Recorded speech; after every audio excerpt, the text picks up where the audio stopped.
The first drill in our FCL shooting warm-up is step-up shooting. This is one we came up with 3 years ago. It's been derived off of some drills I've seen from baseball, as well as some other shooting drills I've seen where players have their knee down, and it's important for a couple different reasons. This one in general is one that is really key to working on our weight transfer. It causes players to have to really explode and drive off their back foot, and you can start in two different variations. You can start with one leg up in a lunge position, or you can start like I'm doing here with both knees down. Right, and we're about 6 to 7 yards away from the cage. We want to get about 6 to 8 shots per hand, and it's a great way to reinforce our overhand mechanics. Notice another key, we really want to make sure that we're balanced, and we really want to make sure that we're stepping to our target.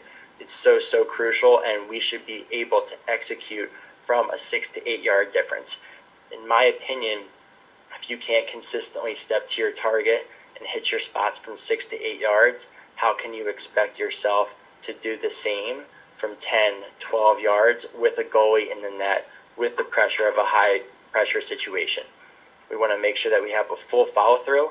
We want to make sure that we're working on our single leg stability as we finish on that front foot.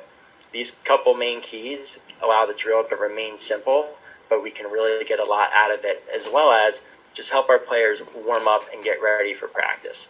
I think, something as simple as, as stretching has evolved, with dynamic stretching, T-spine movement, there's a lot of ways that players can injure themselves from overuse or taking too many shots. This is a great drill that I really like for getting warmed up and allowing players to really get into the flow of shooting and get into the flow of practice, as well as build skill. The next one is one that I learned in college from Coach Caputo, and it's really been a staple, for me and how we teach ever since I've done it. And this is our spin and fire drill. It's really important here, spin and fire. We're on this 45-degree angle from the cage, and we want to really work on a couple things. So one, we're always working on that same stick path here. We're going from 1 o'clock to 7 o'clock. We're working on stepping to the target. Notice there's not going to be a time in a game where we're just sitting here with our back to the cage and we're going to turn and shoot. So it's important that our players understand that, even though that sounds simple. But then again, we want to work on really opening up that hip and opening up our leg and stepping to the target. Are we stepping to the far pipe?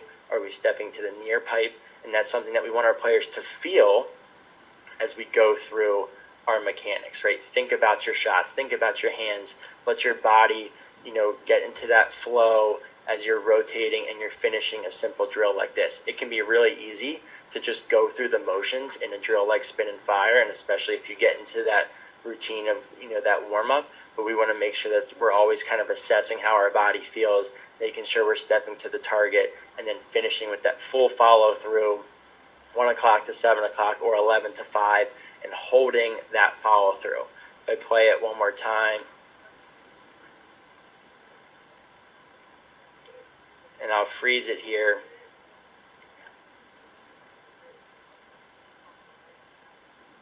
The stick head, again, notice, small detail, the stick head is now facing us, right, from this point of view.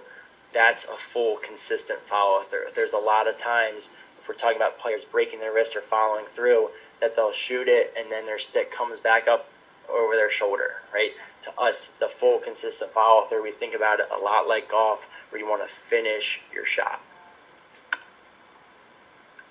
So we start with our step-up shooting, we get into our spin and fire, 6 to 8 shots each hand, each drill, and then we finish the FCL shooting warm-up with our layup shooting. We think these 3 drills cover a lot of our basic mechanics, allow us to get warm and re-emphasize really important core fundamentals to shooting.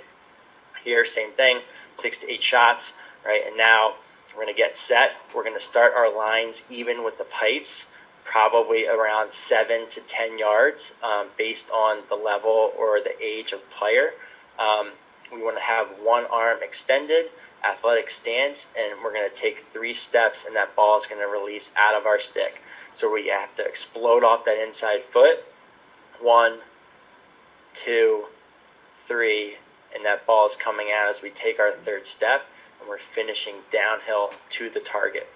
One thing that happens a lot, if we do this in two lines and we have two groups going at one cage, is players still tend to fade away from the cage. So one thing that I like doing when I'm doing this in an 8 to 10 person group shooting drill is I let each side go at different times, and the shooter has to finish across the face of the goal before the other line goes. And that way players reinforce not moving away from the target. Notice how I'm running back to the net, finishing to the cage. After I clear through, run across the face of the goal, then I let the other line go. And that reinforces the concept of moving to the target, finishing your shot, letting your momentum carry through, as opposed to taking 3-step shooting and then backpedaling and fading away. And that's just how